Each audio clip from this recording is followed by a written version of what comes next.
Namaskar to all of you. Welcome back to our channel Science Vision by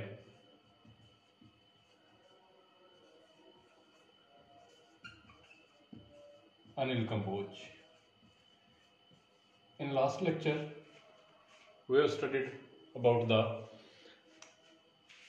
speed, velocity, and acceleration,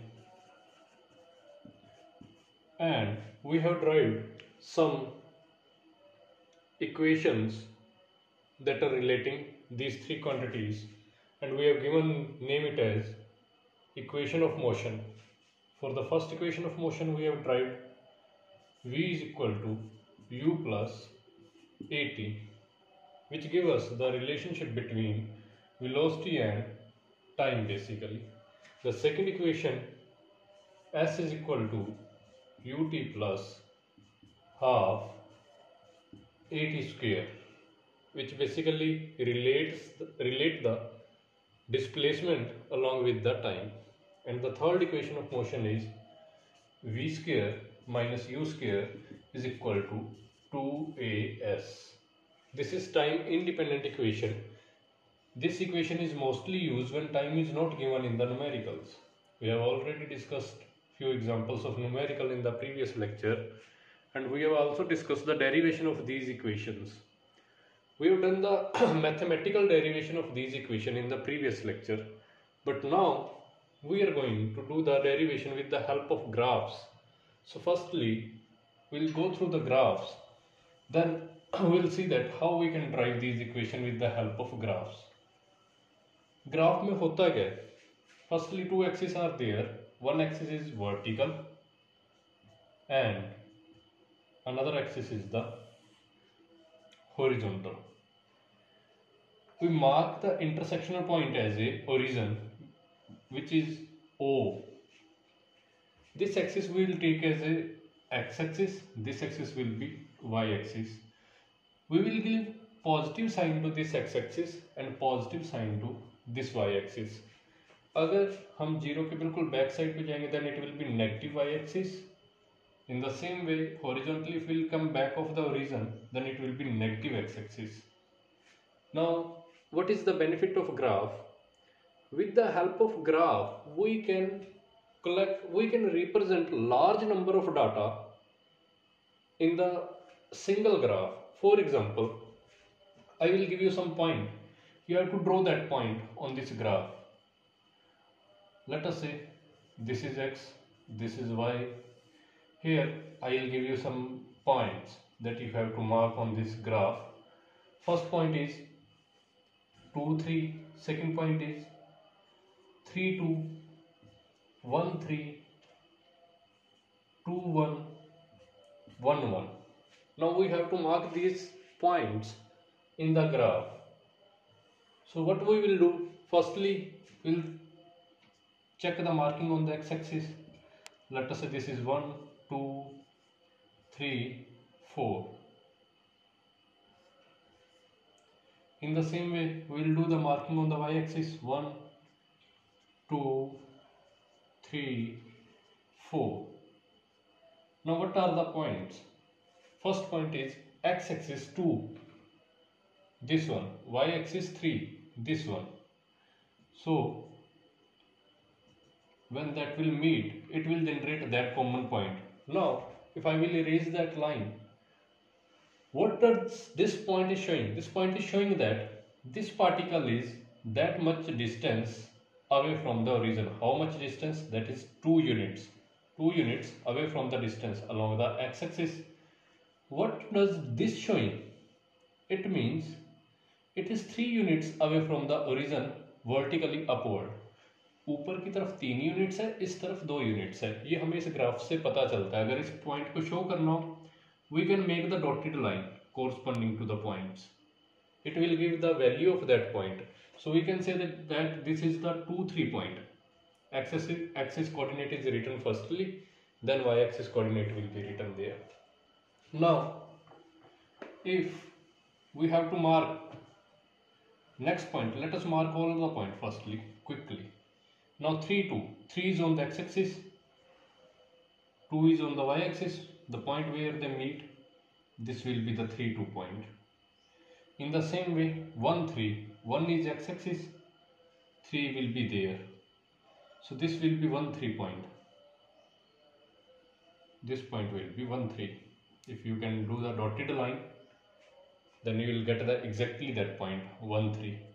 Next, 2, 1. 2 is there, 1 is there. So that point will be there. In the same way, 1, 1. 1 is there, 1 is there. That will be the point. Now we will erase all the dotted lines. We will get the whole data of this table in this graph. Now, whenever we will select any point, let us say I have selected this point. What does it representing? It representing 3 units along the x-axis and 2 units along the y-axis. Means this point is 3, 2. We will get this value from the graph easily now. Or we can say we have make our table more easier by representing it into the graph. In the same way, what does this point is representing? 1 unit along the x-axis and 3 units along the y-axis. So this point is 1, 3. In the same way, now we will draw the graph for the velocity time instead of x and y. So firstly, one more thing that we must have the knowledge in this topic, that is about the axis. Right now I have drawn, we have considered this as a positive x-axis, this as a positive y-axis, this as a negative y-axis, this as a negative x-axis. This is the reason. If we wanted to make the graph according to our convenience, we can erase these axes. We will now take only positive axis. There is no need for the negative axis. So graph should be look like this. It have now 2 coordinate. One is the positive x coordinate, another one is the negative positive y coordinate. Now, as earlier we have discussed that we have the velocity, time, acceleration. Which axis should be taken along the these of the quantity should be taken along the x-axis and which quantity should be taken on the y-axis? क्या मैं यहाँ पे acceleration को ले सकता हूँ x axis पे, या फिर वेलोसिटी को रख सकता हूँ एक्स एक्सिस पे, या फिर टाइम को रख सकता हूँ एक्स एक्सिस पे, या फिर एक्सेलरेशन को वाई एक्सिस पे रखूँ, या फिर वेलोसिटी को वाई एक्सिस मान के चलूँ, या फिर टाइम को वाई एक्सिस मान के चलूँ? तो किसको मान के चलें? इस कंफ्यूजन को दूर करने के लिए सबसे पहले एक छोटी सी ट्रिक है. वो ट्रिक क्या है? We will not give it x-axis, we will say horizontal axis.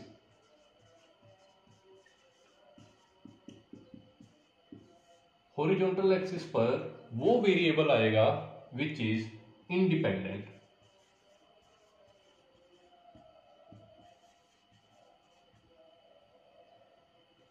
Which is independent.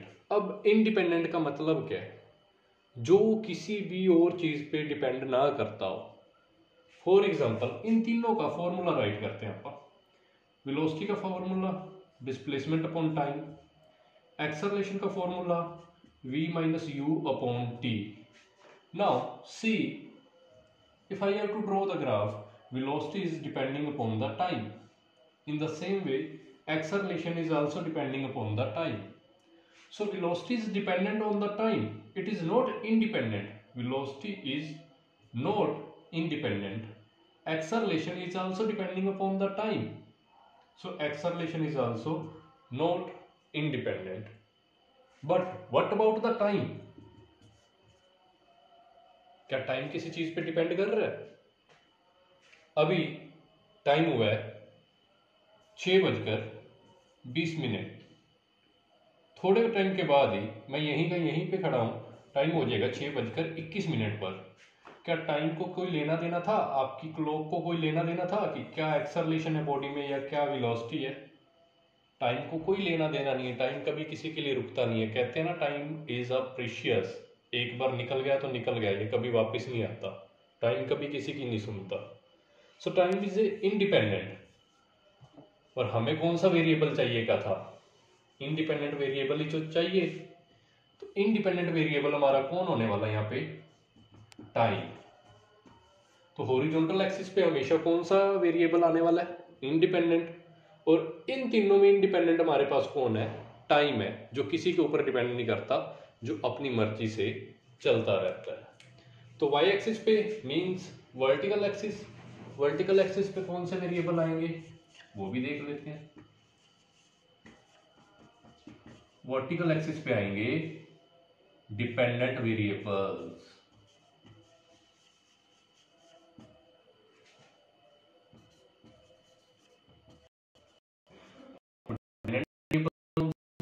मैंने आपके साथ डिस्कस, जैसे कि वेलोसिटी टाइम पे डिपेंड कर रही है, so velocity is a dependent variable. इसी तरह वेलोसिटी डिस्प्लेसमेंट पे भी डिपेंड कर रही है, सो वेलोसिटी और displacement are the dependent variables. इसी तरह एक्सेलरेशन भी डिपेंडेंट वेरिएबल है, टाइम पे भी डिपेंड कर रहा है और वेलोसिटी पे भी डिपेंड कर रहा है। तो डिपेंडेंट वेरिएबल हमारे पास हो गए डिस्प्लेसमेंट, वेलोसिटी एंड एक्सेलरेशन। तो हम इस एक्सिस पे डिस्प्लेसमेंट भी ले सकते हैं, वेलोसिटी भी ले सकते हैं, एक्सेलरेशन, तीनों में से कोई भी ले सकते हैं अकॉर्डिंग टू द रिक्वायरमेंट। तो हम जल्दी से अब एक न्यू ग्राफ डिजाइन करते हैं। न्यू ग्राफ कैसा रहने वाला है, अब इसमें कोई एक्स एक्सिस नहीं होगी हमारे लिए, कोई वाई एक्सिस नहीं होगी, we have the two axis. It should be like that, this axis is a independent, इस एक्सिस पर हमेशा इंडिपेंडेंट वेरिएबल आएगा, वेरिएबल कह ही नहीं सकते, हाँ कह सकते चलो। और इस एक्सिस पे कौन आएगा, हमेशा डिपेंडेंट वेरिएबल। कहने का मतलब है इस एक्सिस पे अकेला टाइम रहने वाला है, इस एक्सिस पे कौन कौन आ सकता है, या तो डिस्प्लेसमेंट रख सकते हैं, या वेलोसिटी रख सकते हैं, या फिर एक्सेलरेशन को रख सकते हैं। तो ये हमारे ग्राफ का बिल्कुल बेसिक सा फंडा है। अभी हम स्टार्ट करते हैं, एक एग्जांपल के साथ करते हैं इसको। लेट अस से here I am going to draw a graph. As we have said that time is independent variable, time will be on that axis and I am taking time in seconds. Displacement is the dependent variable, so we will take the displacement on the y axis. इसको displacement भी कह देते हैं बेटा, position भी कह देते हैं, s से denote करते हैं। It should always be in meter. Displacement will be in the meter, time will be in the second. Now we will make the again one table, and the table will be t and s. Then we will draw the graph. मान लीजिए कोई भी एक चीज, anything, इस time आप अपनी chair पे बैठे हो, आप अपने बेड पे बैठे हो, आप अपने टेबल पे बैठे हो, टाइम मैं बिल्कुल स्टार्टिंग से स्टार्ट कर रहा हूं, टाइम 0 है। आप अपने बेड पे बैठे हो, आप अपने बेड पे बैठे हो, तो आप दीवार से कितना दूर बैठे हो, लेट्स जस्ट से 5 मीटर या 3 मीटर कर लेते हैं चलो। आप अपने दीवार, ये आपकी दीवार है और यहाँ पे आप बैठे हो, आप कितनी दूर बैठे हो, 3 मीटर। अब टाइम तो अपने आप चलता जा रहा है, टाइम हो गया 1 सेकेंड। अब भी आप दीवार से कितना दूर बैठे हो, 3 मीटर। टाइम हो गया 2 second. Now what is the distance, again 3 metre. Time और बीत गया, आपकी पोजीशन नहीं चेंज हुई, आप तो वहीं के वहीं बैठे हो। टाइम और बीत गया, अब भी आप वहीं के वहीं बैठे हो। तो इसी चीज को now we will draw on the graph. क्या हुआ एक्चुअल में, टाइम 0 है, time 1, time 2, time 3, time 4 seconds. तो मैं यहाँ पे मेंशन कर देता हूँ सारा का सारा, 1, 2, 3, 4, this is our time axis, time is in seconds. In the same way, on the y axis we will mark the readings 1, 2, 3, 4, 1, 2, 3, 4. This is our origin, this is position axis that is in metre. अब first reading को mark करना है, जहां पे भी mark करेंगे वहां पे मैं कुछ इस तरह का डॉट लगा दूंगा, highlighted dot. Time is 0, time axis ये, टाइम यहाँ पे कितना है 0, डिस्प्लेसमेंट कितनी है 3, तो यहाँ पे दूसरा पॉइंट बन गया ये, तो ये लाइन ड्रॉ करूंगा और this point will be there. Next point mark करते हैं जल्दी से, टाइम 1, टाइम 1 है और डिस्प्लेसमेंट इस बार भी कितनी है 3 है। नेक्स्ट टाइम बीत गया था 2 सेकेंड्स नाउ एंड डिस्प्लेसमेंट अब भी कितनी है 3, तो 2 एंड इसके कोरस्पॉन्डिंगली ये पॉइंट आता है 3। टाइम और पास आउट हुआ 3 सेकेंड, डिस्प्लेसमेंट अब भी कितनी है 3। टाइम और पास हुआ 4 सेकेंड, डिस्प्लेसमेंट अब भी कितनी है 3। What does we have observed in that graph? If we will join all these points, what we will find out? When these points are joined, मैं इरेज कर दूं पहले बेस लाइन। ये बेटा एक और चीज बता देता हूँ, फिजिक्स में जहां पे भी डॉटेड लाइन आ गई it means it is imaginary line. ऐसी लाइन कोई सच में एग्जिस्ट नहीं करती है, सिर्फ हम टॉपिक को समझने के लिए ही डॉटेड लाइन लगा रहे हैं, एज्यूम कर रहे हैं कि ऐसी कोई लाइन होएगी, पर ऐसी सच में कोई भी लाइन नहीं होती। तो जहां पे भी डॉटेड लाइन आ गई वो लाइन कभी एग्जिस्ट नहीं करती, वो सिर्फ किसी ना किसी चीज को रिप्रेजेंट करने के लिए एज ए हेल्पिंग वर्ब हम फिजिक्स में यूज कर लेते हैं dotted line. Now when all these points are match, what we have seen, the graph is parallel to the time axis. और यहां से हमने क्या सीखा, टाइम तो पास होता जा रहा है लेकिन डिस्प्लेसमेंट उतनी की उतनी है जितनी पहले स्टार्टिंग में थी, डिस्प्लेसमेंट उतनी की उतनी है जितनी पहले स्टार्टिंग में थी। तो जब भी ग्राफ डिस्प्लेसमेंट और टाइम के बीच में है and graph is parallel to the time axis, तो इसका कंक्लूजन क्या निकाला हमने, ऑब्जेक्ट इज एट